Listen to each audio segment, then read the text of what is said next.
Welcome to another episode of the After Show. Today we're talking about the Star Wars special. This first question is amazing. Oh my god, oh my god, oh my god, oh my god. No, yeah. When you were told you were doing a Star Wars special, were you so excited? Written just like that, except for it was OMG, OMG, OMG. Was that how you reacted? I would have to say that I actually wasn't excited, and even though I am a huge, huge Star Wars fan. Because you would have been more excited if we were doing Star Trek. No, it's because, it's like I couldn't Doctor Who? wrap. That would be cool. But I couldn't wrap my head around, What we would do? Yeah, what we would do within this universe, like the space metals. Do you use titanium or do you use aluminum? Yeah. Is steel more like the hull of the Millennium Falcon? Yeah, but like Who zombies knows? don't exist, and we found a way to find We some did. science in yeah, there. Yeah, no. I mean, after we figured that out, then I became very excited, and also the prospect of wearing Star Wars clothing at work. Instead of just at home, because he has those things in his closet. Instead of every day afterward. Well, I do. He does. All right, so the next question. Let's get this out of the way.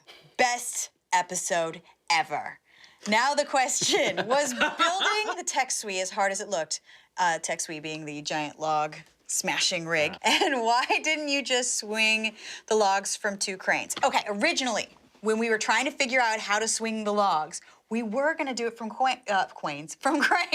And I made a model with the cranes and the logs, and we tried it. We tried it, and every time we tried it with the little model, the logs hit the cranes. We're like, Yeah. huh. So then we tried moving the cranes to a different way. And then we realized after some math and some consultation with some experts that the forces we were dealing with would make it very dangerous to be a crane operator. So we had to come up with another solution, as we do on MythBusters, and that's when we came up with the telephone pole giant rig that we did out at the bomb range. Which is a good one. Because cranes are very expensive. Yeah. Like that time that we crushed the back end of the crane with the boat. Right. That kind of sucked. And so they knew to be wary of us and ask a lot of questions before they let us use the cranes. They wanted to do it, though, and at first it seemed like the easy solution, and it forced us into trying to figure out a new solution. And I have to say, I thought it worked out a lot better. A better one. We should have consulted with some Ewoks, though. It's true. It's true. I didn't know any, though. Yeah. Okay. I do speak a little Ewok. Do you? What do you say? What? The Icho Yub Nub. What does that Icho mean? Yub Nub. Eat your nub nub. That sounds dirty. Yub Nub. What is that? Yub Nub. It's life. I It's have no idea a what celebration of life song. Next question. It would have been super cool to do this test in a redwood forest. Did you look into that? Yeah. Yes. California wouldn't let us do it. It's hard. It's really hard. Well, I think one of the biggest problems is The trees are... moving heavy equipment into a protected land. They're all protected. Yeah. The redwood trees are protected, so... Next question. Why did you end up using that tank thing?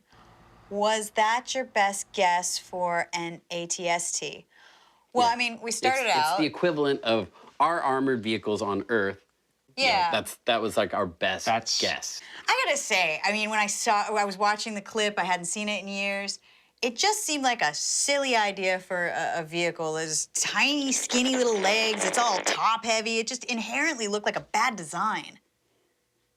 No disagreement? Okay, next question. That's blasphemy. Oh my God, really? Yes. I'm sorry. That's okay. I'm sorry. I forgive you. I mean, it was amazing. Totally, I forgive you. totally seemed like a Let's great just move idea. All right, next question. If it had been the MythBusters on Endor, what would you have used to defeat the stormtroopers? I think that the biggest weakness of the chicken walkers is how they step, and so tripping them is the #1 thing that Yeah, they had I all those think- elaborate I think- traps. Just the strings seemed to be like the best. I think you guys are missing the point. I mean, a big lump of C4 would have taken all those things out. But would we have traveled with that? I guess if we were on Endor, we Heck probably yeah. would have brought it Or with us. like the Star Wars equivalent, like a thermal detonator, for example. I think you could have taken 2 of those Ewoks and just like thrown them like a bolo, like round. You would actually use the Ewoks Yeah. as the weapon. Yeah. Well, if you get interesting. enough Ewoks, pile them up, they might trip over them, like a pile of kittens. Okay, next question. Favorite Star Wars character? Boba Fett, duh. Really? What about you? R2. I liked Han Solo. He was really cute. What are you most excited about for the Star Wars reboot? J.J. Abrams is directing. I think it'll be a fresh start for that universe. Yeah, I'm super psyched. You know, we all were kids when the first ones came out, so I'm sure we all have some sort of connection to it. I wasn't born when the first one came out. Right. And also, I mean, we worked on the prequels, Tori and I. I didn't. I was too young. I wasn't working then. I was too young. So we They're look forward to old. seeing them. I look forward to seeing them. Thank you Yeah. for watching another so after do I, show, Grant. even as weird as we can make them. Bye. See you next time.